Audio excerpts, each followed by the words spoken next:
Hi everyone, welcome to Super Macro Podcast. I'm Elvis, as you well know. Opposite me is Jonny Matthews. Jonny, hi. Hi, Elvis. And we have a special guest on today, all the way from Las Vegas. Yes, for those that don't know him, it's Joseph Wang. He is otherwise known as the Fed guy.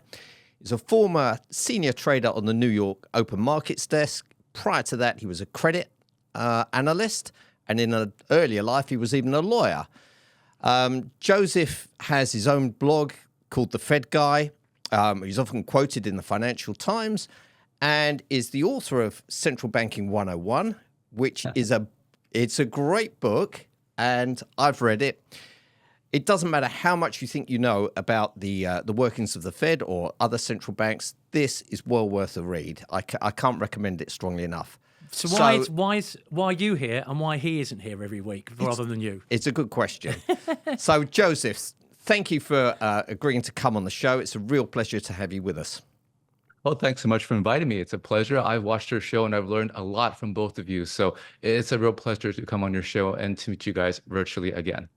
Thank you, Joseph. Thank you, Joseph. Well, Right. shall I get on with this? Yeah, please. My first point is, or question to you, is the evolution of the Fed. The Fed was set up, I think, 1907, basically as a backstop for the commercial banks when liquidity dried up in times of stress. Now it's moved on to being able to create reserves whenever it wants to stimulate the economy. Do you think the Fed's got too much power in the creation of reserves? So I think you make a really good point. So the Fed's role in the financial system has steadily expanded over its life. In the beginning, obviously, as a central bank, it was lender of last resort to the commercial banks. But since 2008 and again in 2020, it's become lender of last resort to a lot more than just the commercial banks. Now, in 2008, we had a crisis in the financial system, and it opened up its facilities and lent to commercial banks, but it's also lended to the primary dealers, money market funds, and even indirectly to foreign banks through the FX swap lines. So in effect, it became lender of last resort to a lot more than the commercial banks. Now you fast forward to 2020, again, you see it further expanding its role as lender of last resort, even to the corporate sector through its corporate credit facility, and it even tried to be the lender of last resort to general mom and pop businesses through its mainstream lending facility. So it's definitely becoming a much bigger player in all aspects of the financial sector. Now, on top of that, it's even branched out beyond its lender of last resort mandates to thinking about things like climate change, equity, things like that. So it does seem like its mandate has grown without there actually having been any legislative changes. Yeah, without there being a specific mandate, they're making their own one. Well, I think it was Carney that started this whole thing that central banks should start looking at climate change when he was at the Bank of Canada, and then he introduced it to the Bank of England. And fortunately, we just had this Bernanke review of the Bank of England's performance, which was embarrassing for the governor. But and really, the best thing would be for him to be replaced. But the Bank of England, as far as I'm aware, is now going to have much less focus on its climate objectives and just focus on getting inflation under control. As it should. Definitely, you want to get your most basic mandate correct before you venture out and do other things. Unfortunately, it doesn't seem like, let's say, the ECB is following that. But hopefully things will get better. But to be fair, though, the Bank of England did not do its forecasts correctly, but nobody did. Fed's forecasts were awful too. So it seems somewhat unfair for Ben Bernanke to have to go over there and do a review to the Bank of England. Well, I just remember at the time very, very clearly, inflation had just breached 5% and it was heading higher. And the Bank of England's rate at the time was 10 basis points. And they were going to hike by a whole 15 basis points in one go and then postpone the hike for another month. Yeah, I remember that. And, when you look at it with hindsight, I remember at the time, thinking, this is crazy. Inflation is north of 5% and heading higher. The economy was just opening up. People were desperate to go out and spend. They couldn't care less what they spent on flights, hotels, going out for dinner. They just wanted to get out. And the bank was umming and ahhing over a 15 basis point rate hike. It just seems nuts at the time. I want to come back to something from your book and along the subject of what Elvis was talking about. I get the distinct impression that you were skeptical of the benefits of QE in terms of stimulating the economy during that post-GFC period. Can you tell us about that? That seems pretty obvious. When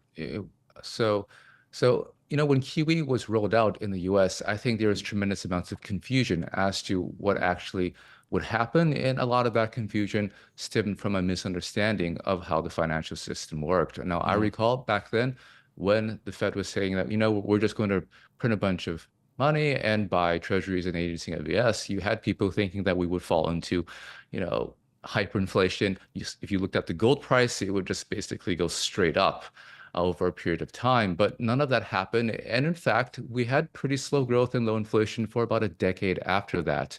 So the misunderstanding stems from the misunderstanding of the financial system, in that the Fed, no doubt, did create a whole lot of money.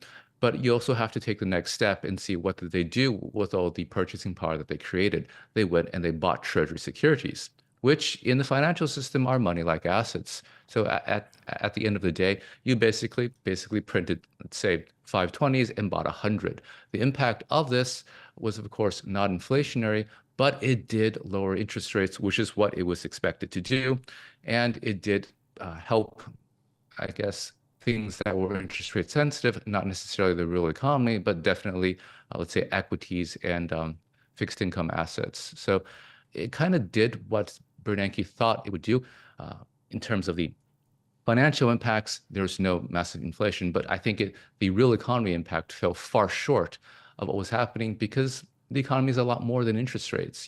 At that time, you had talks of, there's a balance sheet recession. The net worth of the households were severely impacted by the large losses from their housing prices and equities and so forth. So you had to kind of work through that over a period of time. So I think it was just it was somewhat helpful, but not really, and definitely did not have the impact that many expected it would. Well, I think obviously it had a role in compressing term premium and getting the yield curve pancake flat during that period, which, as you say, helped with asset prices, lowered mortgage rates, probably helped the housing market, helped equities, helped rebuild household wealth. But now let's fast forward to where we are now, where household wealth gone up something like 40 trillion since the pandemic, and a lot of that is equity values, but also housing values. According to these CoreLogic house price indices, they're at record highs.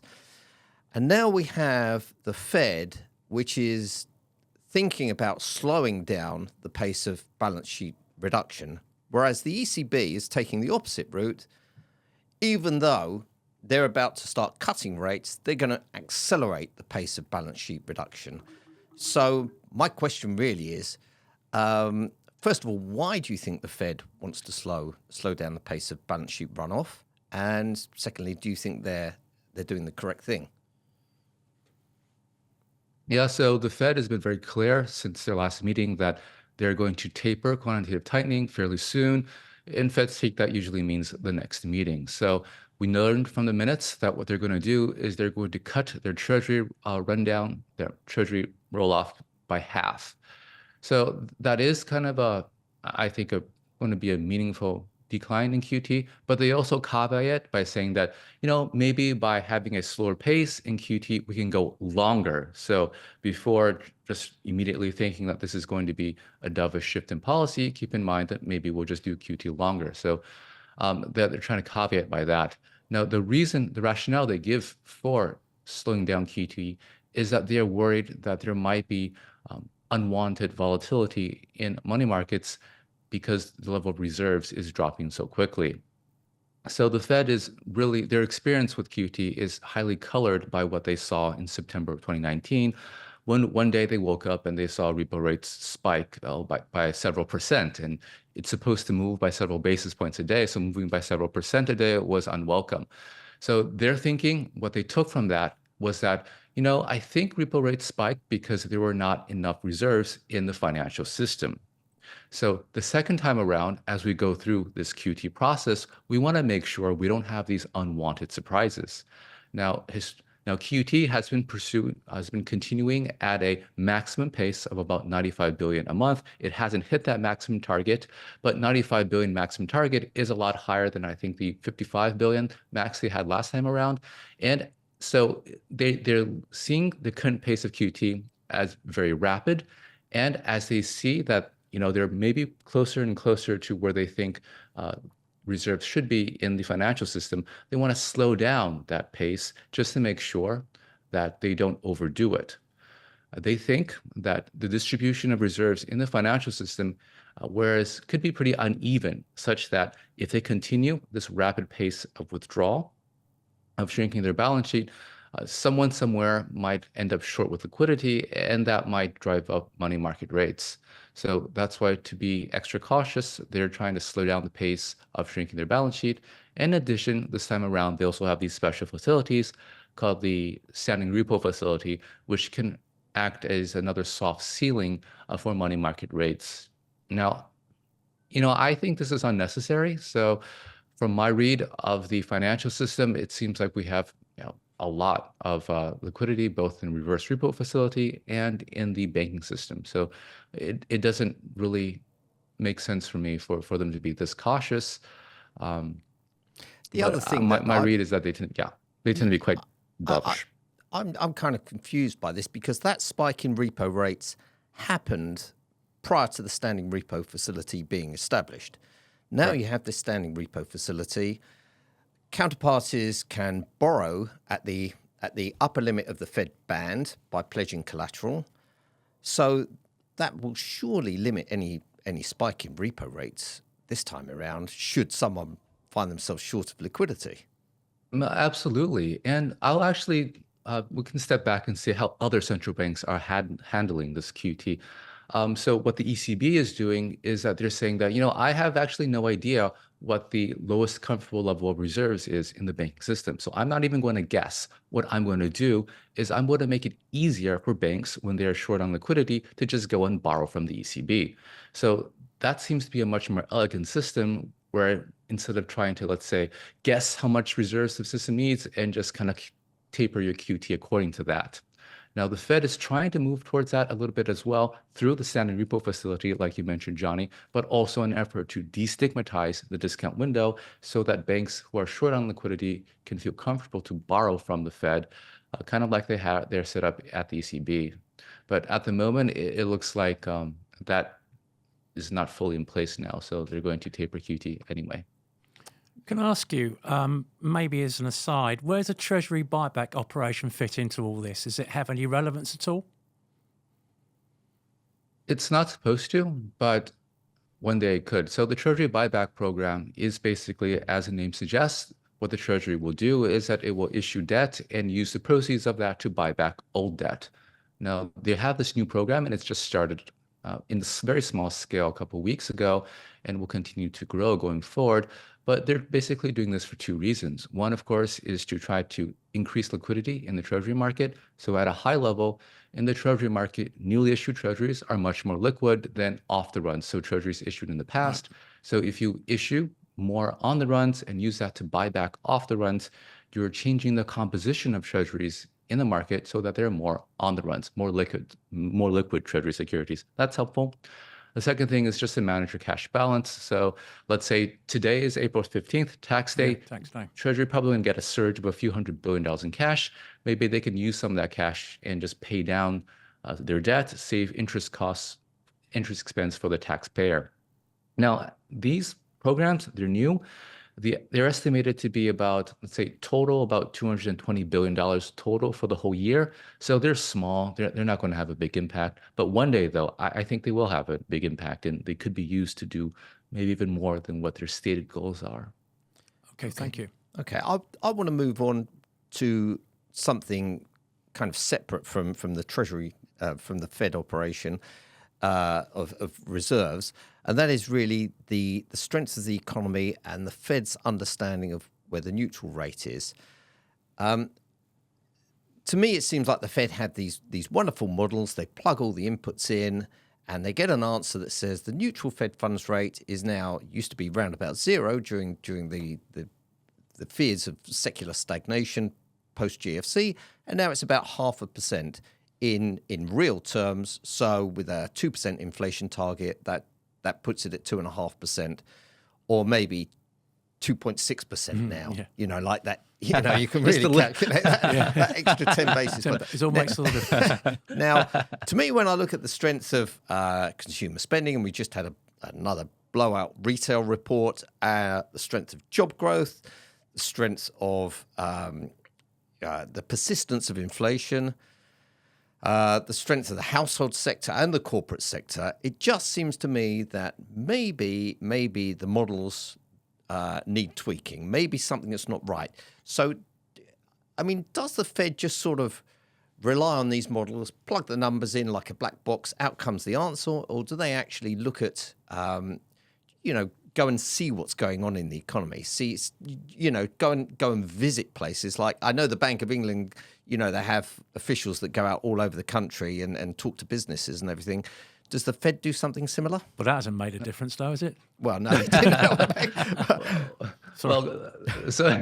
Fed does the same thing, and it hasn't made a difference either. I mean, the Fed's models have not performed well over the past few years. So, I mean, maybe they should get someone to come review their work get as Ben well. Bernanke. He's just finished over here. So the Fed makes decisions so it really depends on who you're speaking with. So on the Fed, you have different power centers who have different ways of perceiving the world. You have people who are basically straight up PhD economists like Governor Waller or John Williams of the New York Fed, and they're going to be heavily model driven. John Williams, for example, is the guy who invented this R-star neutral model that we like to cite, and he's still adamant that it hasn't changed, still about 0.5% real. And you have other people who are not PhD economists, and Powell is not a PhD economist. You have other people who are not as well, and they would also have more weight on more qualitative evidence. Every Fed goes out and surveys a whole bunch of industry contacts, and they publish a beige book on what they hear. So these qualitative assessments, these conversations from people in industry, definitely play a role in policy. How much of a role, I think, really depends on which policymaker you're talking to. Now, Chair Powell has in the past would say that, we have all these models, but I don't really know if we should place that much weight on them. And recently he was talking about the neutral rate, and he's like, well, we will know it by its works. So he seems to be a more pragmatic person that would emphasize more about what he sees than what the model says. Now, in the past, he has changed his mind. Sometimes I think when there's a lot of uncertainty, he runs towards the models, and that has not served him well. But right now, I would say that there's probably a bit more weight on the non-model stuff, especially since the models just haven't performed that well in the recent history. Okay. Well, in terms of where we are now, the market has virtually priced out any chance of a rate cut in June or July, for that matter.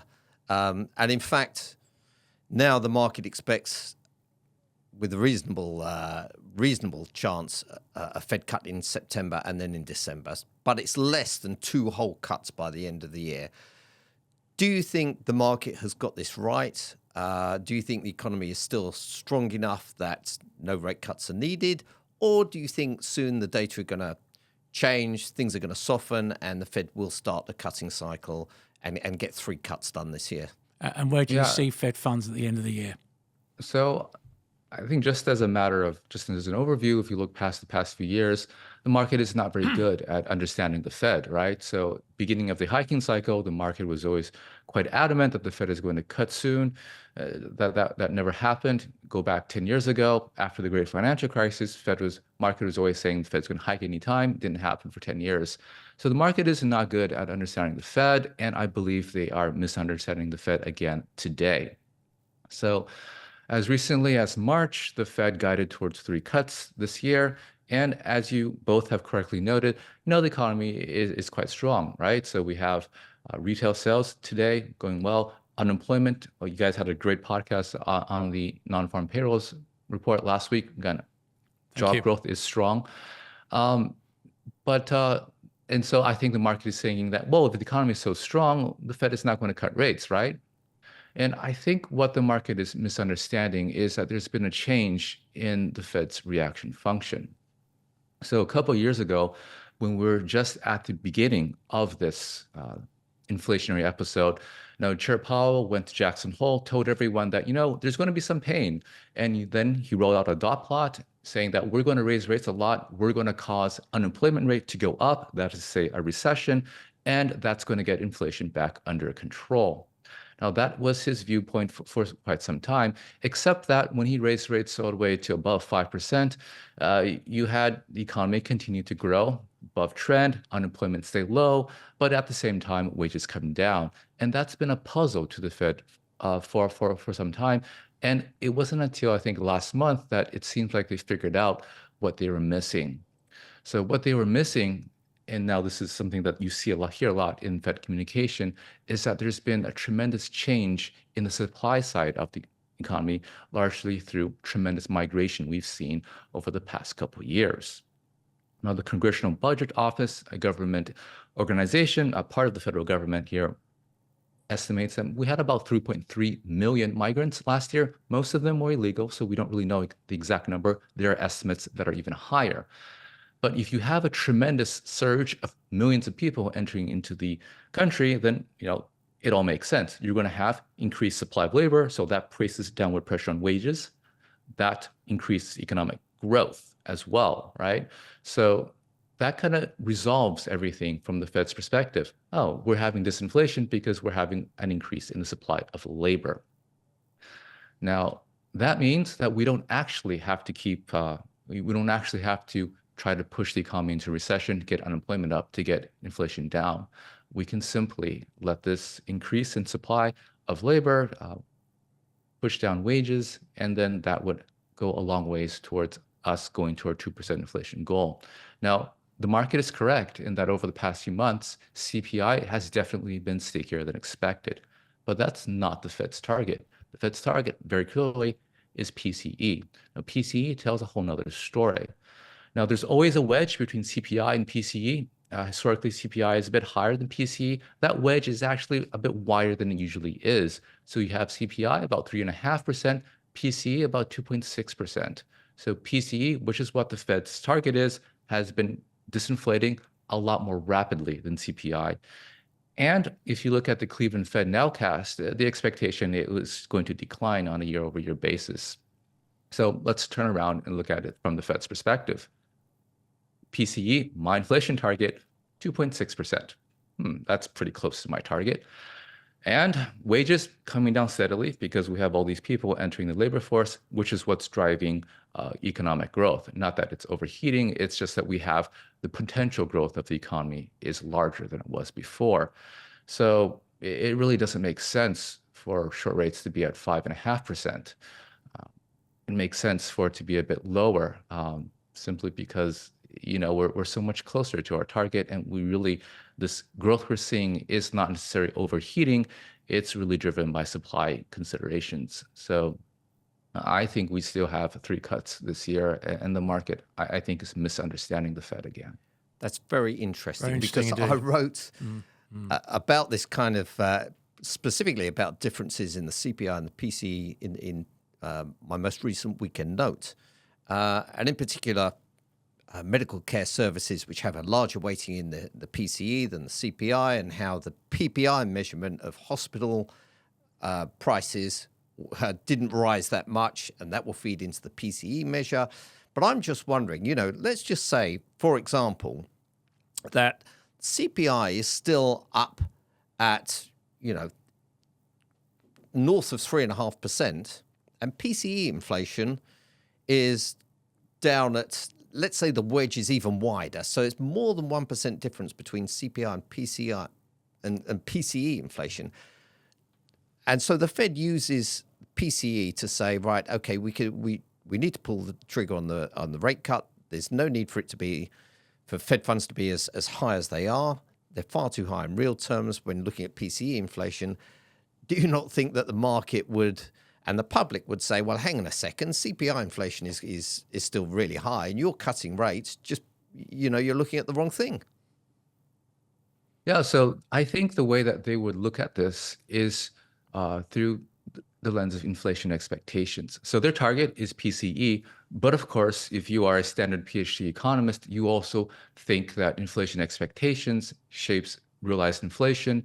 And if maybe this, let's say for the sake of argument, the CPI is a better measurement of what consumers face. And so then maybe if you're targeting the wrong thing, then consumer inflation expectations could get out of control, and then you would have an inflationary problem.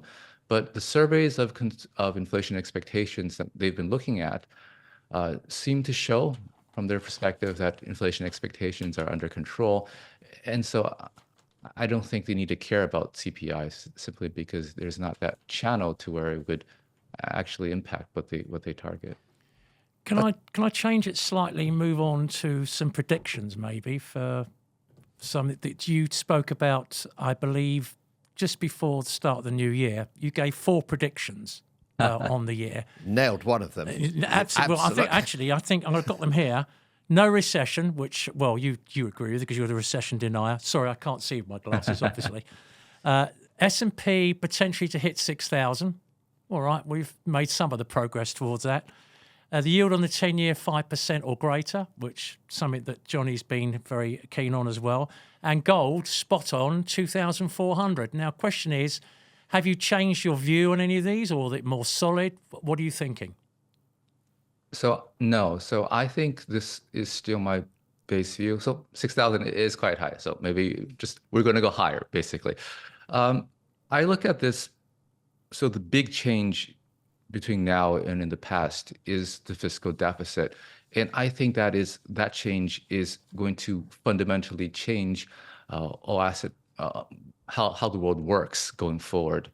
It's really, really important, I think, to understand that when you're running, say, a $2 trillion fiscal deficit, what you're really doing is you're printing and spending a lot of treasuries, printing and spending dollars. You are, in effect, debasing the currency. And we see this throughout history and across the world. It's a very reliable reaction that follows, and we'll have higher inflation, rates go higher, but asset prices go higher as well. Now, the expectation is fiscal deficit around 5% for the foreseeable future. Maybe it goes higher, depends on who comes into office, what Congress decides, and so forth. That's just a recipe for higher asset prices and higher interest rates. So I think I stand by that. And honestly, I feel like, so this is probably not a widely shared perspective, but I think that eventually more people in the markets will come around to it, and we could really surge when that happens. I agree with you 100%, and I wrote about it this weekend. And I do expect that I said in the note, I expect the bond vigilantes will come out of retirement at some point, and there'll be a much bigger risk premium on long-end treasuries simply because the deficit is so high. There should, right? I've been surprised by how. So today, I mean, it looks like there's some excitement in the bond market, but I'm surprised by how blasé the market is to how the U.S. fiscal policy is being conducted. Maybe we have just 2-generation bond bull market, and there's a lot of people who are just still wedded to that framework, and it takes a while for them to change their mind.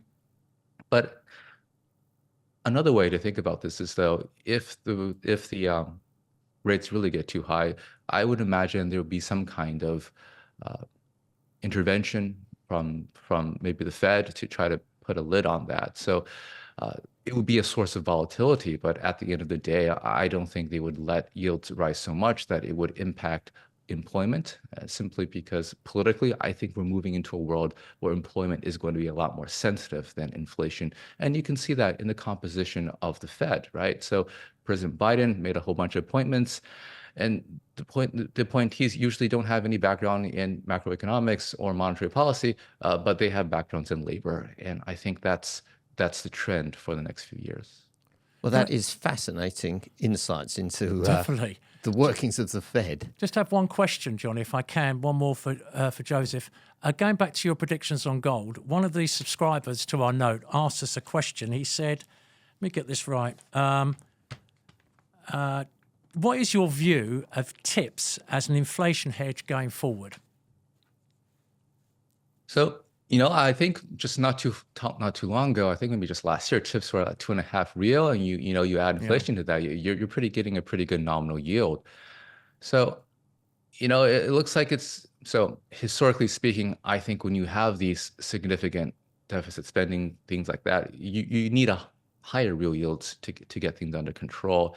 So on the one hand, maybe real yields continue to rise, but on the other hand, I think you have a little bit of sovereign risk there. So looking at Canada, for example, Canada used to have TIPS, but they don't issue them anymore, telling everyone there's not enough interest.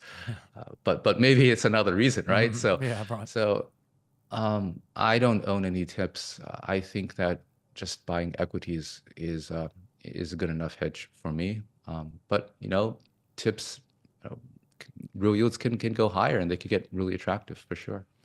Well, Joseph, I've got to thank you. Thank you very much indeed for coming on the show. I've got something from it. I know Johnny has as well. Absolutely. It's fascinating to hear it from the perspective of someone who's worked at the Fed and really understands their thinking. So we really appreciate it. Thank you for getting up early to be on the show. I know it's early there in Las Vegas. Why aren't we in Las Vegas? And, well, next time we are going to come out there and interview you in person, Vegas, if that's definitely. okay. Can I, Looking Joseph, forward. just in case that people listening to the show don't know where to get hold of you, where can they reach you? Where can they read your work? Well, first off, you can find me on Twitter. My handle is FedGuy12. I also have a YouTube channel called Joseph Wang, where I give weekly market commentary about what I think is interesting in the markets every Saturday. Thank Joseph, you very much. thank you so much for joining us. We really appreciate it. Hopefully we'll do it again soon. Sounds good. Talk to you guys soon. Thank you.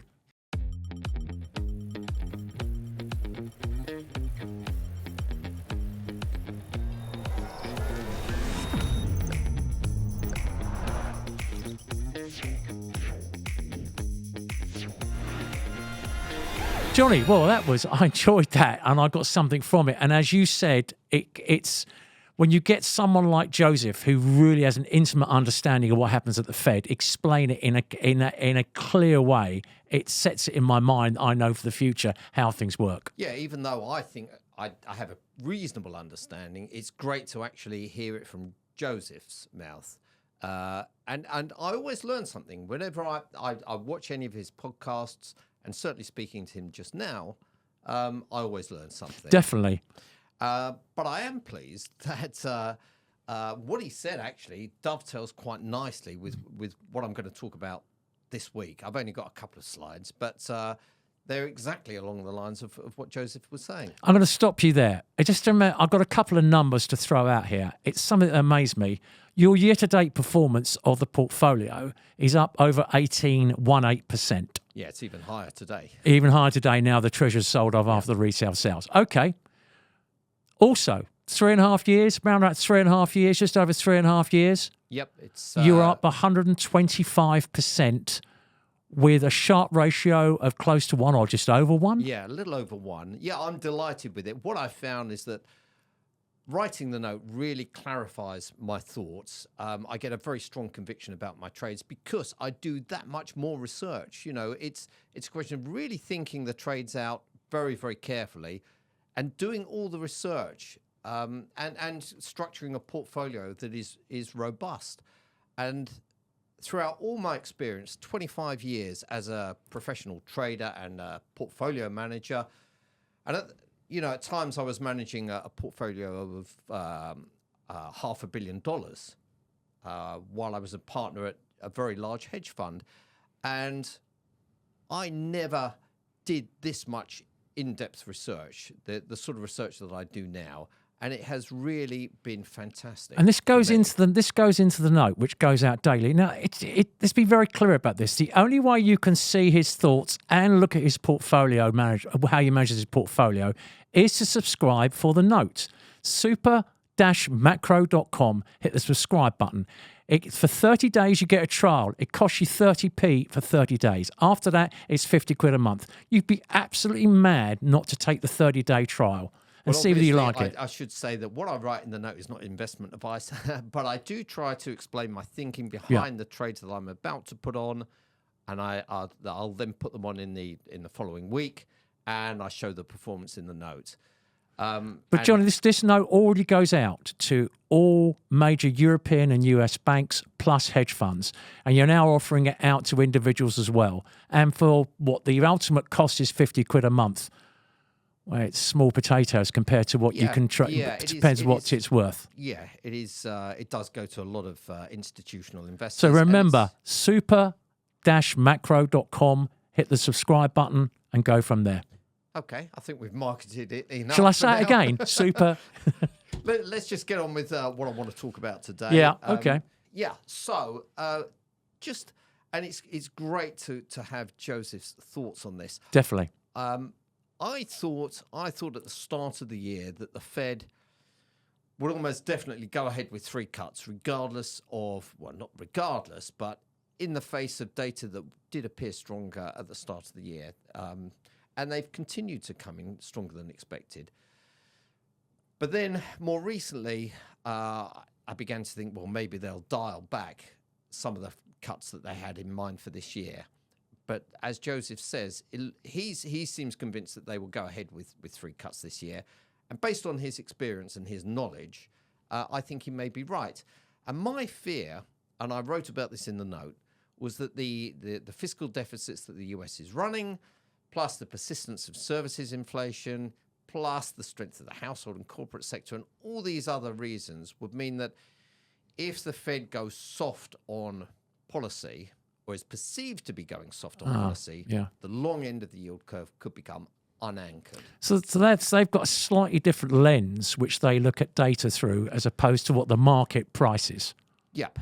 But I do, and I've been a little bit more cautious in terms of protecting my positions, because, as Joseph rightly says, there are early signs of a softening in wage growth. I'm not going to say in the labour market.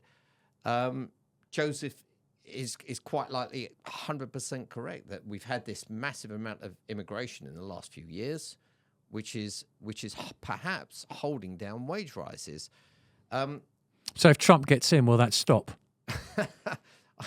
Well, these I don't know. That's a good question. That's not something we can. No, it's also a couple of quarters away. So yeah. But if I look at this first chart here, and this is the Atlanta Fed wage growth tracker advanced by 3 months, and services CPI inflation. And I think you can see there is a reasonable relationship between the two. And the Atlanta Fed wage growth tracker is similar to the employment cost index that the Fed... The quarterly thing that comes... Yeah, it only comes out quarterly. And it's the Fed's preferred measure of wage growth. Because what it does, unlike the average hourly earnings, which gets thrown around by changes in the mix. So, for example, when a lot of relatively low-paid people working in leisure and hospitality industry, when they were fired during the pandemic, you remove that great big section of low-paid workers from the sample, and average hourly earnings go up. Yeah. And then when they come back again, goes down. It goes down. Yeah. So it's counterproductive. Yeah. So the Atlanta Fed wage growth tracker looks at people in the same industry at the same level of seniority and tracks what they're earning from one year to the next. So it's a much better, more consistent measure of pay growth. And you can see on this chart in the most recent print, which was out last Friday, I think, it fell from 4.9% to 4.7%. So it's wage growth has slowed to the slowest pace for a couple of years, and possibly services CPI inflation, which is the sticky part, will follow suit. Gives the Fed a bit of relief on that basis if they want to carry on with the rate cutting that they've said they want to. Yeah, I think so. I think so. So when Powell and the Fed talk about, we've seen some softening in labour market. Could be referring to indicators. this, yeah. Yeah, well, it's not just this. The employment cost index, measures of, for example, labour supply. NFIB?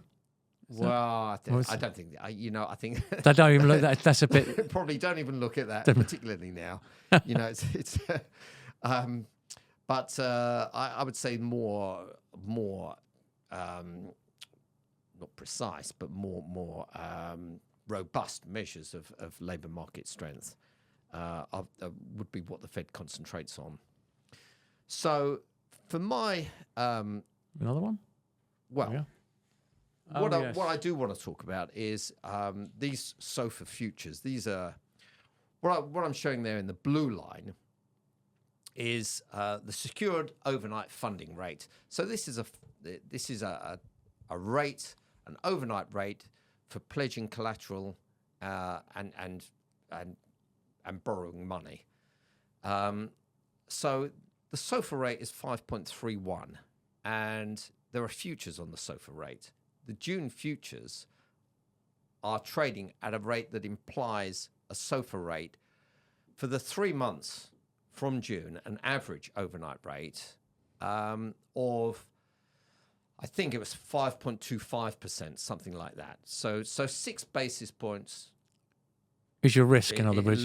less than it's only pricing in 6 basis points below where the SOFR rate is currently. Now, if the Fed could cut in June, or they could cut in July, they could cut in May, in any of these next few months, and the SOFR rate would drop. So if you buy those futures, your downside risk is those 6 basis points. Yeah, absolutely. That's the risk.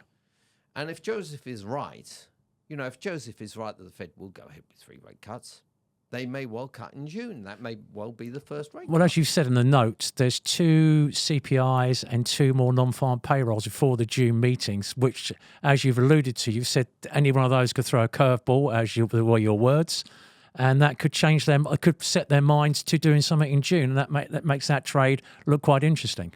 Yeah, I do think so. I really think that if you're okay with writing off those 6 basis points, if they don't do anything, if they don't cut, I mean they're quite unlikely to hike.